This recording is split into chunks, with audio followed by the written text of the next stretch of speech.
अस्सलाम वालेकुम, आदाब, नमस्कार, सत श्री अकाल। तमाम आए हुए साथियों को मैं शुक्रिया अदा करता हूं। आज की जो प्रेस कॉन्फ्रेंस है ये हमारी ट्रैक्टर यूनियन जम्मू कश्मीर की तरफ से है और कश्मीर के टैगोर हॉल में है। जैसे कि हमारे साथ अलग अलग ज़िलों से आए हुए सभी साथी हैं। हमारे साथ जीएम मीर जी हैं, गुलजार जी हैं, उड़ी से हमारे साथी आए हैं। तो आज की प्रेस कॉन्फ्रेंस का हमारा मकसद है, जैसे कि पूरा जम्मू कश्मीर जानता है, जो माइनिंग का इशू 2016 में जम्मू में शुरू हुआ था, तभी से मैं Mohammad Arif, chairman tractor union Jammu Kashmir से, हमने ये लड़ाई जम्मू से शुरू की थी। हमने ये लड़ाई ख़त्म करने के लिए शुरू की थी। हमें माइनिंग के नाम पर गरीब ट्रैक्टर वालों को, गरीब मजदूरों को और बेलचा चलाने वालों को लाखों रुपए जुर्माना किया गया। मेरे पास खुद मैं एक ट्रैक्टर चालक था, लेकिन इन्होंने रोज़गार देने की बजाय सरकार ने हमें बेरोज़गार कर दिया। अब मैं पिछले 2-3 महीने से देख रहा हूँ कि जब से हमारी जम्मू कश्मीर में नई सरकार बनी, हमें बड़ी उम्मीद थी सरकार बनेगी तो जो लोगों के मसले मिसाइल हैं वो हल होंगे, मुश्किलें कम होंगी। लेकिन जैसे ही ये सरकार बनी, जो मुश्किलें हैं जो बढ़ती गई। जम्मू में माइनिंग के नाम पे भाजपा ने खूब लूट सूट कर रहे हैं वो उनके नेता।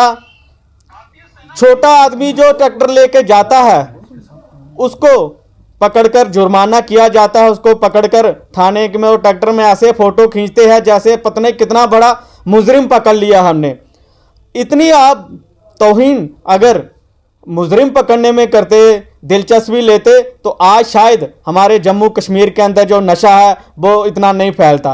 आज हमारे ग्रेजुएट पढ़े हुए नौजवान हैं वो बेरोज़गार हैं, दर बदर बढ़ कर रहे हैं। तो जब एक रोज़गार चलाने वाला ही घर का बेटा, घर का सदस्य वो बेरोज़गार हो जाएगा, वो गलत रास्तों की तरफ नहीं जाएगा तो और कहाँ जाएगा। उमर सरकार ने और एनसी सरकार ने इलेक्शन से पहले बड़े बड़े वादे किए थे लोगों से और उम्मीद भी थी, लेकिन आज वो जो उनके वादे हैं ज़मीनी स्तर पर नहीं दिखा रहे हैं। इसलिए आज मुझे जम्मू से चलकर कश्मीर में आना पड़ा। मुझे दर्द नहीं देखा जा रहा था जी, क्योंकि मेरे ट्रैक्टर भाइयों को, मजदूर भाइयों को, लेबर वालों को पकड़कर उनसे लाख लाख रुपए जुर्माना किया जाता है। फिर वो गलत रास्तों पे चलने की कोशिश करने लगे। लेकिन हमारा यही मैसेज है ट्रैक्टर यूनियन जम्मू कश्मीर की तरफ से नौजवानों को, बड़ों को, कि गलत रास्ता ना चुनें, नशों की तरफ ना जाएं, क्योंकि हम ये लड़ाई लड़ रहे हैं। अगर जम्मू के अंदर तवी के अंदर स्टे लगाया इन लोगों ने, भाजपा के लोगों ने, तो वो स्टे भी हमारी यूनियन ने तड़वाया, सभी लोगों ने मिलकर। तो आज वहाँ पे कुछ ब्लॉक शुरू हो चुके हैं, लेकिन वहाँ पे थोड़ा सा शुरू हुआ और कश्मीर के अंदर दर पकड़ तेज हो गई। हम उमर सरकार से पूछना चाहते हैं कि आप जो माइनिंग का मुद्दा है ये इतना बड़ा क्यों फैला रहे हैं आप? आपके खुद के मंत्री रात को जाकर बोलते हैं हम माइनिंग रोकेंगे। भाई आप माइनिंग क्यों रोकेंगे? ये रेत, बदरी, पत्थर, नदी, नाले, खड्ड ये हमारे लोगों के हैं। आज दिल्ली से, गुजरात से, बिहार से बाहर के लोग आके जहाँ पे टिप्पर चला रहे हैं, डंपर चला रहे हैं। आज मुख्यमंत्री उमर अब्दुल्ला अगर किसी डेवलपमेंट का उद्घाटन करते हैं, फीता काटते हैं, वो जो बिल्डिंग का फीता काटते हो उमर साहब, वो बिल्डिंग रेत, बदरी, पत्थर से बनी गई है। वो गरीब लोग जो दिहाड़ी लगाते हैं, अपनी खून पसीने की कमाई है, उसका आप फीता काटते हो।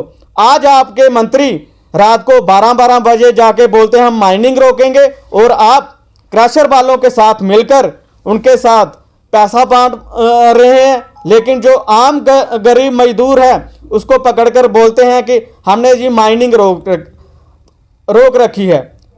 जैसे कि 2016 में पहले माइनिंग जो टेंडर हुआ करता था वैसा आप कीजिए, हमारी यही सलाह है और हमारा यही कहना है कि इसको जल्द से जल्द। और मैं कश्मीर के तमाम राजनीतिक दल और सोशल एक्टिविस्ट जितने भी हैं, मैंने 2-3 महीने से देख रहा हूं, कोई नहीं बोला, लेकिन मुझे ये दर्द सहन नहीं हुआ और मुझे मजबूरन कश्मीर में आना।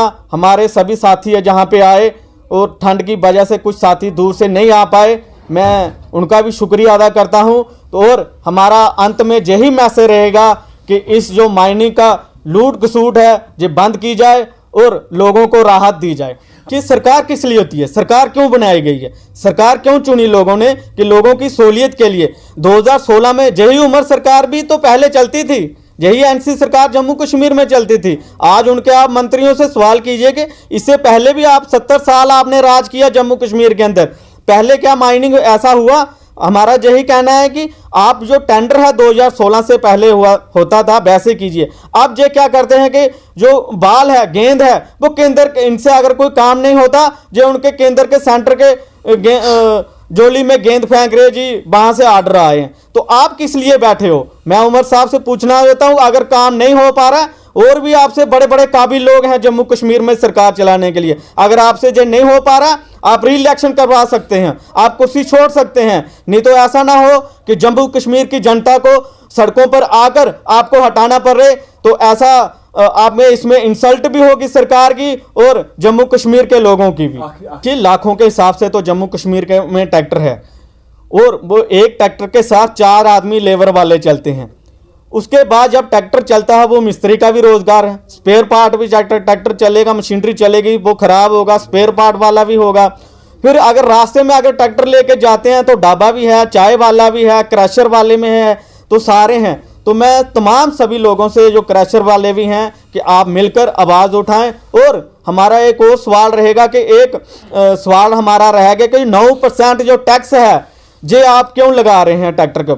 एक तो आप बोलते हैं हम किसानों को सब्सिडी दे रहे हैं, ट्रैक्टर जो रियायत दरों पे दे रहे हैं, दूसरी तरफ आप रजिस्ट्रेशन के नाम पर, जम्मू कश्मीर एक ऐसी वाहिद स्टेट है, राज्य है, जहां पर पूरे हिंदुस्तान से अलग जम्मू कश्मीर के अंदर ट्रैक्टर का रजिस्ट्रेशन चार्जेस 9% लेते हैं। अगर कोई गरीब सोचता है रोजगार अपना नया लगाने के लिए, वो ट्रैक्टर लेने के बारे में सोचता है, लेकिन जब वो सोचता है कि आरटीओ के पास जाता है रजिस्ट्रेशन के लिए, तो लाख रुपया तो वहां पे हमें देना पड़ेगा, इंश्योरेंस अलग से है, फिर उसके बाद रोड टैक्स अलग से हैं। तो इसलिए उमर सरकार से हमारी यही अपील रहेगी, हमारी जो मुश्किलात हैं जो दिन ब दिन बढ़ती जा रही हैं, तो कृपया करके प्लीज इसकी ओर ध्यान दिया जाए। कि इलीगल, इन्होंने क्या बोला हुआ है कि माइनिंग माफिया, ये माफिया वर्ड कहां से लाया? माफिया की परिभाषा क्या होती है? माफिया का मतलब क्या होता है? माफिया तब कहलाया जाता है जब कोर्ट उसके ऊपर, मुजरिम के ऊपर बोलेगा कि इसने गलत काम किया है,